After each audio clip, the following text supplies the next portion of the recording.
நெல் குத்துறதுக்கு உண்டான குந்தாணி தயார் பண்ணுறேன். சரிங்க. ரெண்டாவது சந்தவம் நெரிக்கிறதுக்கு சந்தவமனன்னு ஒன்று தயார் பண்ணுறேன். சரிங்க. குழந்தைங்க ஓட்டி பழகிறதுக்கு நடவண்டி தயார் பண்ணுறேன். எக்ஸசைஸ் பண்ணுறதுக்கு கரலா கட்டைன்னு சொல்லி இந்த கரலா கட்டையை ரெடி பண்ணுறேன். தானிய குதிர்னு சொல்லி இது இந்த பாரம்பரியமாக நெல் இந்த வருஷம் விளைச்சாங்க, மறுபடியும் அடுத்த வருஷம் மாறாத கட்டுங்கிறதுக்கோசரம் அதுக்கு பேர் தானிய குதிரை. அந்த மாதிரி தானிய குதிரை தயார் பண்ணுறேன். இதை தவிர வேற என்னென்ன பொருட்கள்லாம் வேறு எனக்கு இந்த வேலையை சரியாக்குதுங்கம்மா. நான் கார்பெண்டர் வேலைக்கு சம்மந்தப்பட்டது அத்தனையுமே செஞ்சுட்டு இருக்கிறேன். கதவு, நிலவு, ஜன்னல் எல்லா வேலையும் செய்கிறேன். ஆனால் இப்போதைக்கு ஆர்டர் கொடுத்தா அது மேலே செஞ்சு கொடுப்பேன். இப்போதைக்கு நான் இதுதான் செஞ்சுட்டு இருக்கிறேன். Doctor M Narayanan group of YouTube channel வழங்கும் டாக்டர் விவசாயம் யூடியூப் சேனல் நேயர்களுக்கு மனமார்ந்த வணக்கங்கள். நம் பண்டைய தமிழர்கள் விவசாயம், தற்காப்பு கலை, மருத்துவத்தில் மட்டும் இல்லைங்க, கை வேலைப்பாடுகள் செய்கிறதுலையும் கை தேர்ந்தவர்களாக இருந்தாங்க. அந்த தொடர்ச்சியாக பாரம்பரியம் மாறாமல் இன்றைக்கும் மர வேலைப்பாடுகள் செய்யக்கூடிய சின்னத்தங்கம் ஆசிரியருடைய கடைக்கு தான் வந்திருக்கோம். இங்கே ஐயா எப்படிலாம் மர வேலைப்பாடுகள் செய்கிறாங்க அப்படிங்கிறத பற்றின ஒரு முழு தகவலையும் தெரிஞ்சுக்கலாம். ஸோ வீடியோக்குள்ளே போகிறதுக்கு முன்னால் நம்மளோட சேனலை யாராவது சப்ஸ்கிரைப் பண்ணாமல் பார்த்துட்டு இருந்தீங்கன்னா மறக்காமல் சப்ஸ்கிரைப் பண்ணிக்கோங்க. பக்கத்தில் இருக்கிற பெல் ஐக்கானையும் கிளிக் பண்ணிக்கோங்க.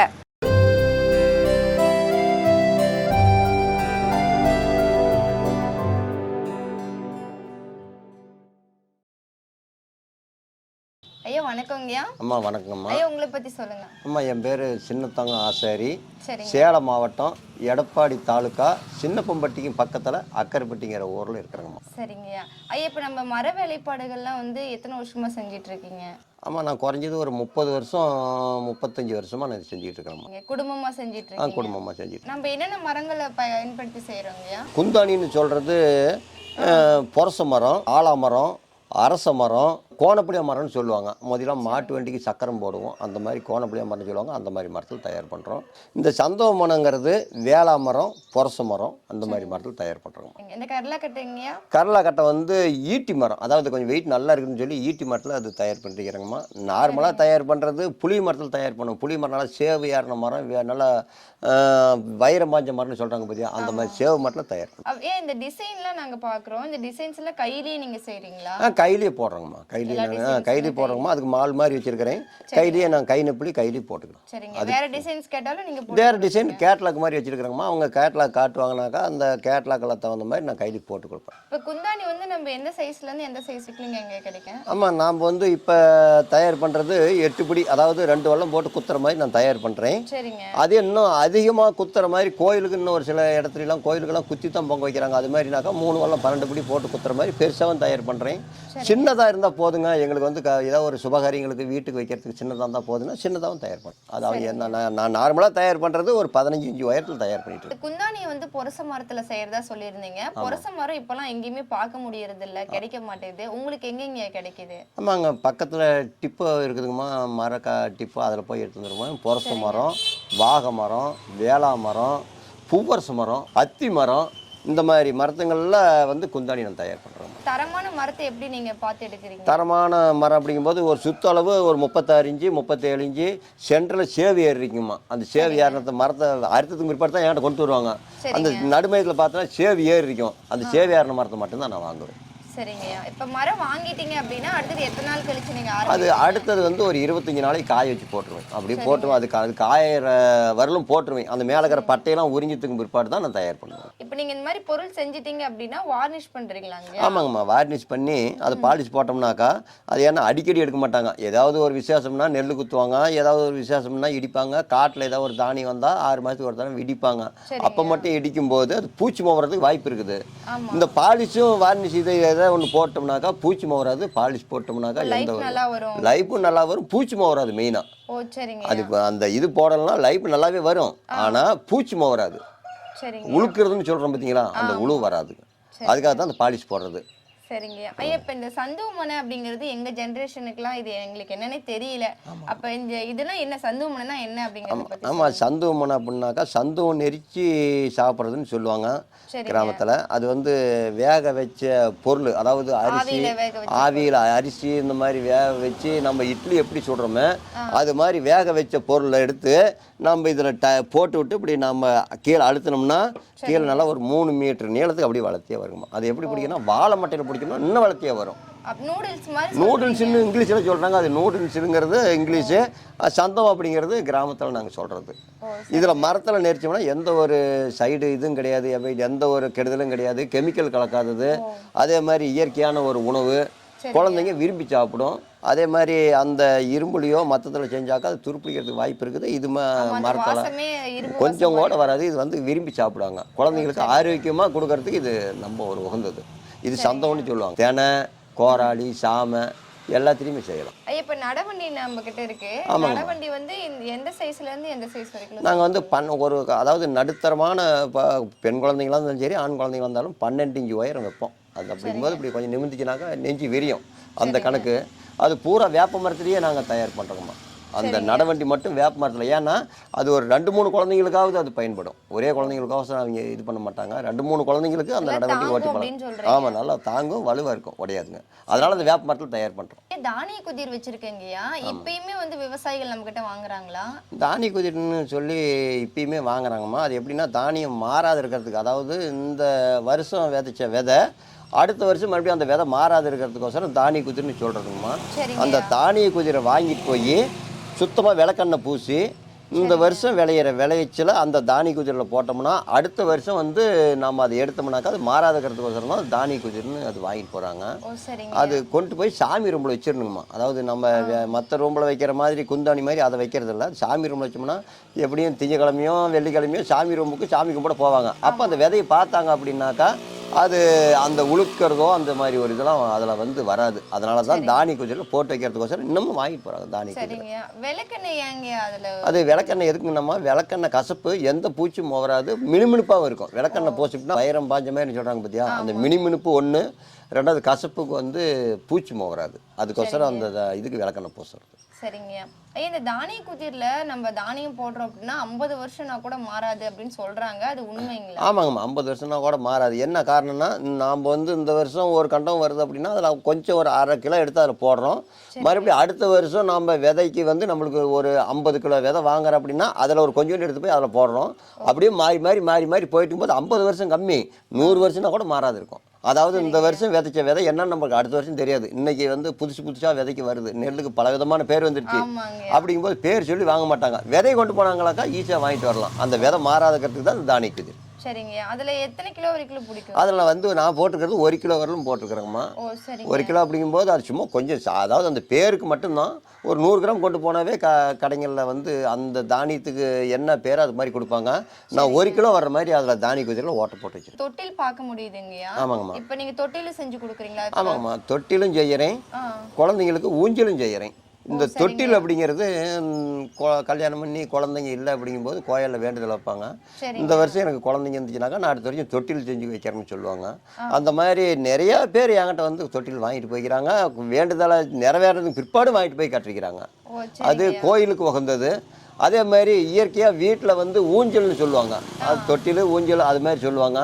குழந்தைங்க தொட்டில் ஆடுறதுக்கும் நான் ஊஞ்சல் ஆடுறதுக்கும் வீட்டுக்கும் செஞ்சு கொடுத்துக்கிறேன். ஆர்டர் கொடுத்தா செஞ்சு கொடுத்துக்கிறேன். தேக்கு மரத்தில் செஞ்சு கொடுக்குறேன். ஊஞ்சல் வந்து நீளம் வந்து ஒரு 3 அடிமா, அகலம் 1.5 அடி. அந்த மாதிரி இருந்துச்சுனாக்கா குழந்தைங்க பிறண்டு படுக்கிற மாதிரி அந்த நீளத்துக்கு நான் செஞ்சு கொடுக்குறேன். அது பேரிங் வச்சு தன்னை போல் ஸ்ப்ரிங்கில் அப்படியே தன்னை போல் ஆடுற மாதிரி. அது ஆடுற பேரில் அதுக்கு கேட்லாக் இருக்குது. அது என்ன மாடல்னு ஏங்கிட்ட இருக்குது. அல்லது அவங்களே செல்லில் ஃபோட்டோ எடுத்துகிட்டு வருவாங்க. இந்த மாதிரி எனக்கு வந்து ஒரு இடத்துல பார்த்தேன், இது மாதிரி செஞ்சு கொடுங்கன்னு அவங்களும் கொண்டுகிட்டு வருவாங்க. ஆமாம், அது மாதிரி 2 அவங்க கொடுக்குற மாதிரியும் செய்வேன், ஏங்கிட்ட இருக்கிற மாதிரியும் செய்வேன். இப்போ நீங்கள் மரலாம் டிப்போலேருந்து வாங்கிட்டு வந்ததுக்கப்புறம் ஒரு 20 நாள் கழிச்சு தான் ஆரம்பிப்பேன், பொருள் செய்ய ஆரம்பிப்பேன்னு சொன்னீங்க. ஆமாம். இப்போ நீங்கள் 20 நாள் செஞ்சதுக்கப்புறம் மரத்தில் வேலை செய்ய ஆரம்பிப்பீங்களா இல்லை கையிலேயே தான் இதெல்லாம் செய்கிறீங்களா? இல்லைம்மா, அது கையிலேயே தான் செய்வோம்மா. கையிலேயே வந்து கூடுமான வரலும் கையிலேயே செஞ்சுக்கிட்டு அது மிஷினில் கடைஞ்சிக்குவேன், உள்ளியும் கடைஞ்சிக்குவேன். அதில் கை வேலையும் இருக்குது, மிஷின் வேலையும் இருக்குதுங்கம்மா. அப்படிங்களா? இந்த டிசைன்ஸ்க்கு எல்லாமே கையில் தான் போடுறீங்களா இல்லை தனி மிஷினில் கொடுத்து? மிஷினில் போடுற டிசைன் இருக்குதுங்கம்மா. மிஷினில் போடுறது தான் டிசைன் அதிகமாக இருக்குது. கையில் சின்ன கம்மி டிசைன் இருந்துச்சுன்னா கையில் போட்டுருவோம். ஓ சரிங்கய்யா. இப்போ நம்ம குந்தாணி பார்த்தீங்க அப்படின்னா சின்னதுலேருந்து பெரிய சைஸ் வரைக்குமே குந்தாணி வச்சுருக்கீங்க. இதோட பெரிய சைஸும் செஞ்சு கொடுக்குறீங்களா? இதோட பெரிய சைஸும் கொஞ்சம் செஞ்சு கொடுத்துக்கிறேங்கம்மா. இதோட சின்ன சைஸும் செஞ்சு கொடுக்குறேன். அவங்க முக்கியமாக என்னத்தை கேட்குறாங்கன்னா, ஏதாவது ஒரு கெட்ட காரியம் ஆகி போயிட்டா யாரும் எங்கள் குடும்பத்துலேயும் ஏச்சம் கொடுக்க மாட்டேங்கிறாங்க. குந்தானின்னு எங்கள் வீட்டில் இருந்தால் போதுங்க அப்படின்னாக்கா, இந்த சின்னது இருந்தால் போதுங்க, இந்த சின்ன சைஸ் தான் வாங்குறாங்க. அது ஒரு பக்கமாச்சா. இன்னும் 2 ஒருத்தர் கோயிலுக்கு பொங்கலுக்கு குத்தி தான் பொங்க வைக்கிறாங்க. இந்த பாரம்பரியம் அழியாத, ஆதி அழியாத அந்த காலத்துலேருந்து இன்னும் நாங்கள் அரிசியே இப்போ வாங்கி பொங்க வைக்க மாட்டோம், நெல் வாங்கி குந்தானியில் குத்தி தான் பொங்க வைப்போம் அப்படின்னு இருக்கிற குடும்பம் நிறையா இருக்குது. அவங்களுக்கு வந்து இந்த பெரிய குந்தாணி தான் அவங்களுக்கு தேவைப்படும், பெரிய குந்தாணி தான் கேட்பாங்க. அதனால் அவங்க என்ன கேட்குறாங்களோ அதுக்கு தகுந்த மாதிரி தான் நான் கொடுப்பேன். எல்லா சைஸ்லையும் இருக்குது, ஆனால் சின்னதுலேயும் இருக்குது, பெருசுலையும் இருக்குது. ஆனால் அதிகமாக கேட்கறது இந்த மாதிரி காரியத்துக்கு தான் கேட்குறாங்க. இது குத்துறதுக்குன்னா பெரிய சைஸு. நான் ஃபஸ்ட்டு வந்த உடனே கேட்பேன், என்னம்மா குத்துறதுக்காம? ஆமாங்கம்மா, நெல் குத்தி பொங்க வைப்போம், குத்தரி நாங்கள் ஆக்கிறதுக்கு பெரிய குந்தாணி வேணுமாங்க, அதுக்கு பெருசு கொடுப்போம். இல்லைங்க ஐயா, நாங்கள் இந்த காலத்தில் எங்களுக்கெல்லாம் காடு தோட்டம் இல்லைங்க, என்ன விளையுது, நாங்கள் போய் குத்துறதுக்கு இப்போல்லாம் இருக்கிறீங்க என்னன்னே தெரியாதுங்க. ஏதாவது ஒரு கெட்ட காரியம் ஆகி போயிட்டா சாங்கி பண்ணுறதுக்கு யாரும் கொடுக்க மாட்டேங்கிறாங்க, ஏச்சமே இல்லைங்கிறாங்க, அதுக்கோசரம் நாங்கள் வாங்கிட்டு போகிறதாக்குதுங்க அப்படின்னு தேடிக்கிட்டே வர்றாங்க. தேடிக்கிட்டே வந்து வாங்கிட்டு போய் அதுக்கு தனித்தனியாக வச்சுருக்கோம். ஆமாங்கம்மா, ஆமாங்க. அதே மாதிரி கோயில் கும்ப அபிஷேகத்துக்கு எப்படியும் ஐயர் சொல்லி வர்றாருன்னு நைட்டில் கூட வந்து என்கிட்ட வாங்கி போயிருக்காங்க. கோவில் கும்பாபிஷேகத்துக்கு மெயினாக வைக்கணும். இது பேர், அதாவது மலை மேலே விளைஞ்சாலும் குந்தாணிக்கு வந்து தான் ஆகணும்பாங்க. அது பாரம்பரியம். ஆமாம், அது ஒரு பழமொழி. அதனால் இது அன்னலட்சுமின்னு சொல்லுவாங்க. அந்த மாதிரி ஒரு இதுக்கு வாங்கி போகிறாங்க. இப்போ இதை விட பெரிய சைஸ் வேணாலும், இதோட பெரிய சைஸ் வேணாலும் இருக்குது, அதை செஞ்சும் கொடுப்போம். அதே அவங்க ஆர்டரை கொண்டுகிட்டு வருவாங்க, இந்த அளவு இந்த நீளம் இவ்வளோ உயரத்தில் வேணும் அப்படின்னா அவங்களே அளவு கொடுப்பாங்க, அதுக்கு தகுந்த மாதிரி செஞ்சு கொடுக்குறேன். கரலாக்கட்டை இருக்குங்கய்யா, புளிய மரத்தில் செய்கிறதா சொல்லி. ஆமாங்கம்மா, புளிய மரம். இப்போ கரலாக்கட்டி நம்மக்கிட்ட வாங்குறாங்களா? கரலாக்கட்டை வாங்குறாங்கம்மா. அந்த இப்போ ஸ்கூலில் ட்ரில் மாஸ்டருங்க வாத்தியாருங்க வந்து இப்போ பிள்ளைங்களுக்கு சொல்லிக் கொடுக்கறதுக்கு வாங்குறாங்க, எக்ஸசைஸுக்கு வாங்குறாங்க. வீட்டில் வந்து இந்த கைக்கு ஏதாவது கொஞ்சம் எக்ஸசைஸ் செய்யுங்கிறான்னு சொல்கிறாங்க பற்றி, அது மாதிரி கிடைங்க வாங்குறாங்க. நிறைய பேர் கரலாக்கட்டை வாங்குறாங்க. இதே சைஸ் தான் செஞ்சு கொடுக்கும். இது அவங்க அதாவது ஆளுக்கு தகுந்த மாதிரி கேட்குறாங்க. சின்ன பிள்ளைங்களாக இருந்தால் கொஞ்சம் வெயிட் கம்மியாக கேட்குறாங்க, கொஞ்சம் தடகாசரமான ஆளாக இருந்தால் கொஞ்சம் வெயிட்டாக செஞ்சு கொடுங்கன்னு கேட்குறாங்க. இது வந்து நடுத்தரமான அளவு. Okay okay. அது மாதிரி நான் செஞ்சு கொடுக்குறேன். என்ன வெயிட்ல இருந்து என்ன வெயிட்? அதாவது ஒரு 5 கிலோவில இருந்து 25 கிலோ வரலும் செய்கிறேன். சரிங்க. அதுக்கு மேலே கேட்டாலும்? அதுக்கு மேலே கேட்டாலும் செய்கிறேன். அதிகமாக 25 கிலோ சுற்றுறதே கொஞ்சம் சிரமம். 25 கிலோ வந்து கேட்குறவங்கலாம் இருக்கிறாங்க. 25 கிலோ கேட்குறேன். குழந்தைங்களுக்கு 5 கிலோ குறைஞ்சபட்சம். இப்போ நம்மக்கிட்ட இத்தனை பொருட்கள்லாம் இருக்குது. இந்த பொருட்களை தாண்டி நீங்கள் வேற என்னென்ன பொருட்கள்லாம் மறைதரை செஞ்சு கொடுக்குறீங்க? ஜன்னல், கதவு, அதான் சொன்ன குழந்தைங்களுக்கு ஊஞ்சல், ஏணி மரம் செஞ்சு கொடுக்குறோம். எல்லா பொருளும் மரத்துக்கு சம்மந்தப்பட்டது எல்லா பொருளும் செய்யும். சரிங்க. இப்போ பொருட்கள் எல்லாமே இப்படி சேலத்துக்குள்ளேயே கொடுத்துட்டு இருக்கீங்களா இல்லை வெளி மாவட்டத்துக்கு கொடுக்குறீங்களா? இப்போதைக்கு சேலம் மாவட்டத்தில் இருக்கிறவங்க தான் இப்போதைக்கு எடுத்துகிட்டு போயிருக்கிறாங்க. வெளி மாவட்டத்துக்கு 2 போயிட்டு இருக்குதுங்கம்மா. அதிகம் வந்து போகிறது உள்ளூரில் தான் போகுது. நம்ம சேலம் மாவட்டத்துக்கு உள்ள போகுது. வெளி மாவட்டத்தில் வேணாலும் நான் செஞ்சு கொடுக்குறேன். ஆர்டர் கொடுத்தீங்கன்னா நீங்கள் செஞ்சு கொரியர் பண்ணி கொடுக்குறோம். சரிங்கய்யா. ஐயா, இப்போ வந்து என்னென்ன விசேஷங்களுக்குலாம் நீங்கள் பொருட்கள் கொடுத்துட்ருக்கீங்க? ஆமாம், அங்கே வந்து ஆடி மாதத்தில் குருணாசாமி கோயில் விசேஷம். சரிங்க. தை மாதத்தில் காளியப்பட்டி கந்தசாமி கோயில் விசேஷம். தைப்பூசம்னு சொல்லி அங்கே அதிகமாக குந்தாணி சேல்ஸ் ஆகிறது. அந்த மாதிரி 2 மாதத்தில் சேல்ஸ் ஆகுது. இடைப்பட்ட நாளில் வந்து இப்படி வீட்டுக்கு தேவைங்கிறவங்க உள்ளூரில் வந்து எடுத்து போகிறாங்க. அதிகமாக விற்கிறது இந்த 2 மாதத்துல தான் விற்கும். ஆடி மாதம் குருணாசாமி கோயிலுக்கும் தைப்பூசத்துக்கு காளியப்பட்டி கோயிலுக்கும் போகும். என்னுடைய பொருள் அங்கே தான் போகுது. எல்லா கடைக்காரங்க எல்லாமே வந்து வாங்கிட்டு போயிடுவாங்க. சில்லறையாகவும் கொடுக்குறேன், கடைக்காரங்க மொத்தமாகவும் கொடுக்குறேன். சரிங்க. இப்போ ஆர்டர் கொடுக்குறாங்க அப்படின்னா எத்தனை நாட்களுக்குள்ளே நீங்கள் செஞ்சு கொடுப்பீங்க? ஆமாம், ஒரு 5 குந்தாணி வேணும் அப்படின்னாக்கா ஒரு வாரத்தில் கொடுத்துருவேன். எனக்கு ஒரு 20 குந்தாணி வேணுங்க, நான் கடைக்கு இப்போ வேணும், நான் பெரிய கடையை வச்சுருக்கிறேன் அப்படின்னு சொன்னாங்களாக்கா நான் 1 வாரம் டைமு கேட்பேன். அப்புறம் 1 வாரத்துக்குள்ளே வந்து ரெடி பண்ணி போடுவேன். ரெடி பண்ணிட்டு ஃபோன் பண்ணால் வந்து அவங்களே எடுத்து போயிடுவாங்க. அல்லது நானாக கொண்டு போனாலும் அவங்க சொன்னால் கொண்டு கொடுத்துருவேன். சரிங்க. இப்போ நீங்கள் ஒரு ஆள் மட்டும் செய்கிறீங்களாங்க இல்லை குடும்பம்? நான் குடும்பமாக மட்டும் செய்யணுமா? அண்ணார் பசங்க நானும் எல்லாம் சேர்ந்து தான் செய்யணும். ஐயா, இந்த ஜென்ரேஷனே பார்த்தீங்க அப்படின்னா ரொம்ப ஃபாஸ்ட்டாக இருக்குது, நிற்கிறதுக்கு கூட நேரம் இல்லை அப்படின்னு சொல்லிட்டு எல்லாம் ஓடிட்டுருக்காங்க வேலைக்கு. அப்படி இருக்கும்போது இந்த குந்தாணியில் வந்து இந்த காலகட்டத்துக்கு குத்தி சாப்பாடு பண்ணி சாத்தியப்படுறது கம்மி தான். கண்டிப்பாங்கய்யா.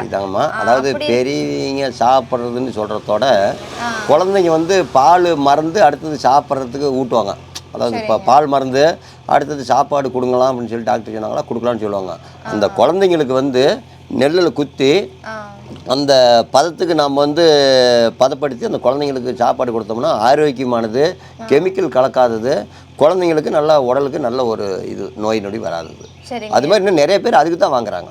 சரிங்க. இப்போ வந்து அரிசியில் வந்து நம்ம கடையில கொடுத்து நம்ம அரைக்கிறதுக்கும் இந்த குந்தானியில புடைக்கிறதுக்கும் என்னங்க நம்ம அரிசி கடையில் கொடுத்து உடைக்கிறப்படின்னா பதம் மாறும். அதாவது அரிசி வேக்காட்டில் பதம் மாறும். சரிங்க. மிஷினில் அரைக்கிறது அதாவது அரிசி குருணைன்னு சொல்லுவாங்க, அந்த மாதிரி உடையிறதுக்கு வாய்ப்பு இருக்குது.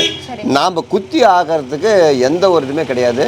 ஒரு பிடி அரிசி போட்டோம்னா அரைப்படி நெல் வந்தே தீரும் குந்தானியில் குத்துறதுக்கு.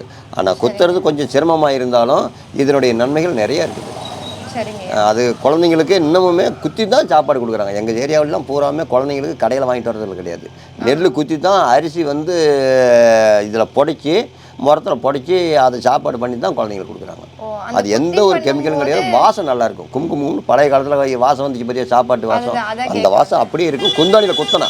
ஓ சரிங்க. ஆமாங்க, அந்த குத்தி சாப்பிடுறோம் அப்படின்னா அந்த நெல்லோடைய வாசமும் அரிசியோடைய வாசமும் கலந்து ஒரு மாதிரி அந்த வாசம் வந்து கும்குமம்னு அப்படியே இருக்கும். அதே மிஷினில் போட்டு அரைச்சோம்னா அந்த வாசம் வராது. வாசமும் வராது. ஒன்று. ரெண்டாவது அரிசி நுணுங்கிறதுக்கு வாய்ப்பு இருக்குது. இது நம்ம புடைச்சி பார்த்து குத்துறோம். அப்படிங்கும்போது மிஷினில் நிறுத்தி பார்த்து அவன் அரைக்க மாட்டான். அப்படிங்கும்போது இதுதான் இப்போ குழந்தைங்களுக்கு நல்லது. ஐயா, இப்போ இருக்கிற ஜென்ரேஷனுக்கு வந்து இந்த பொருட்கள்லாம் உண்மையாகவே என்னன்னு தெரியல. எனக்கும் கூட தெரியல. நீங்கள் வந்ததுக்கு அப்புறம் தான் பேர் சொன்னீங்க. அப்போது இப்போ இருக்கிற காலகட்டத்திலையுமே நீங்கள் பாரம்பரியம் மாறாமல் உங்களுடைய அந்த மர வேலைப்பாடுகளை இன்னமும் செஞ்சுக்கிட்டே இருக்கிறீங்க. இப்போ இந்த ஃபாஸ்ட் உலகத்தை பார்த்தா உங்களுக்கு என்னங்க தோணுது, என்ன நினைக்கிறீங்க? ஆமாம், இந்த காலகட்டத்திலையும் இப்பயும் குந்தாணி வாங்குறாங்க அப்படிங்கும்போது நான் பெருமைப்படுறேன். ஒன்று. ரெண்டாவது காலேஜில் பொங்கல் வைக்கிறாங்களாம். இப்போ வந்து இந்த தைப்பொங்கல் வைக்கிறதுக்கு காலேஜுக்கார பொண்ணுங்க இந்த பஸ்ஸில் போகும்போது, காலேஜ் பஸ்ஸில் போகும்போது நின்று இதை வாங்கிட்டு போகிறாங்க. எதுக்குன்னு கேட்கும்போது நாங்கள் பொங்கல் வைக்கிறோம் காலேஜில் அப்படின்னு சொல்லும்போது அவங்க அவ்வளோ ஒரு சந்தோஷமாக வைக்கிறாங்கன்னா இப்போ இருக்கிற பிள்ளைங்களுக்கு, காலேஜுக்கார பிள்ளைங்களுக்கு கொஞ்சம் கொஞ்சமாக இப்போ தெரிய வருதுன்னு தான் நான் நினைக்கிறேன். அது எனக்கு ரொம்ப பெருமையாக இருக்குது. ஏன்னா இப்போ அவங்க தெரிஞ்சுக்காட்டியும் தான் பொங்கல் வைக்கிறதுக்குன்னு வாங்கிட்டு போகிறாங்க. இப்போ இளைய சமுதாயமும் தெரியுது கொஞ்சம் கொஞ்சமாக. அதனால் எல்லாமே இது தெரிஞ்சுக்கணும் அப்படிங்கிறது தான் என்னுடைய ஆசை. வந்து பொங்கல் தினத்தன்னைக்கு வந்து பார்த்தீங்கன்னா இந்த குந்தானியில் பொங்க வைக்கிறது தான் பாரம்பரியம். உழவர்களுக்கே உரித்தானது தான் குந்தானி அப்படின்னு கூட நம்ம சொல்லி கேள்விப்பட்டிருக்கோம். பொங்கல் வந்து இப்போ பக்கமாக வரப்போகுது. நீங்கள் உழவர்களுக்கெல்லாம், விவசாயிகளுக்கு என்ன சொல்ல வரீங்க? ஒரு வார்த்தை சொல்லுங்கள். பாரம்பரியம் மாறாத குந்தானியில் குத்தி பொங்கல் வைக்கணுங்கிறது என்னுடைய ஒரு ஆசை. ரெண்டாவது இன்னொன்று என்னென்னா, நம்ம முன்னோர்கள் அது மாதிரி தான் செஞ்சாங்க. இதை விடப்படக்கூடாது அப்படிங்கிறதுனால தான் இனி வரும் காலங்களையாவது நெல் குத்தி பொங்க வைங்க அப்படின்னு தான் என்னுடைய ஒரு இது. அது வச்சாங்க அப்படின்னாக்கா எனக்கும் ரொம்ப சந்தோஷம். குந்தாணி வேணும்னா வாங்க, நம்மக்கிட்ட இருக்குது, வாங்கிக்கலாம். அதே மாதிரி உலக்கையும் இருக்குது, வாங்கிக்கலாம். பொங்கலுக்கு வேணும்னாக்கா எத்தனை குந்தாணினாலும் நான் செஞ்சு தரேன், வாங்கிக்கலாம். பொங்கல் நல்வாழ்த்துக்கள். ஐயா, இவ்வளவு நேரம் வந்து மர சாமான்கள்லாம் எப்படி செய்யணும் அப்படிங்கிறத பற்றின ஒரு தெளிவான விளக்கம் கொடுத்துருந்தீங்க. எங்களுக்கு ரொம்ப பிரயோஜனமாக இருந்துச்சு. கண்டிப்பாக நேயர்களுக்கும் பிரயோஜனமாக இருக்கும். உங்களுடைய நம்பரை வந்து நாங்கள் டிஸ்கிரிப்ஷனில் கொடுத்துருக்கோம். நம்மளுக்கு தேவை அப்படின்னா நம்மகிட்ட பொருள் கண்டிப்பாக வாங்கிப்பாங்கய்யா. இந்த காலகட்டத்துலேயும் வந்து நீங்கள் பாரம்பரியம் மாறாமல் மர வேலைப்பாடுகள்லாம் செய்கிறீங்க அப்படிங்கிறதப்ப எங்களுக்கு ரொம்ப மகிழ்ச்சியாக இருக்குங்கய்யா. அது மட்டும் இல்லாமல் உங்களுடைய வளர்ச்சி இன்னும் மென்மேலும் வளரணும் அப்படின்னு சொல்லிட்டு எங்களுடைய டாக்டர் விவசாயி யூடியூப் சேனல் மூலம் மனமார்ந்த வாழ்த்துக்களை தெரிவித்துக் சின்னத்தங்கம் ஆசிரியையோடைய கடை பார்த்தீங்க அப்படின்னா சேலம் மாவட்டம் எடப்பாடி தாலுக்காவில் சின்னப்பம்பட்டி பக்கத்தில் அக்கரைப்பட்டியில் அமைஞ்சிருக்கு. ஐயாவுடைய கடையில் வந்து பார்த்திங்கன்னா மர சாமான் சம்மந்தப்பட்ட எல்லா பொருட்களையுமே தரமாக செஞ்சு கொடுத்துட்ருக்காங்க. ஐயாவுடைய கான்டாக்ட் நம்பரை நாங்கள் டிஸ்கிரிப்ஷனில் கொடுத்துருக்கோம். நீங்கள் கால் பண்ணி ஆர்டர் ப்ளேஸ் பண்ணிக்கோங்க. தென் நம்மளோட சேனலை யாராவது சப்ஸ்கிரைப் பண்ணாமல் பார்த்துட்டு இருந்தீங்கன்னா மறக்காமல் சப்ஸ்கிரைப் பண்ணிக்கோங்க. பக்கத்தில் இருக்கிற பெல் ஐக்கானையும் கிளிக் பண்ணிக்கோங்க. இந்த வீடியோவை உங்களுடைய ஃப்ரெண்ட்ஸ்க்கும் ஷேர் பண்ணுங்கள். தென் டவுட்ஸ் இருந்துச்சுன்னா கமெண்ட் பண்ணுங்கள். நன்றி.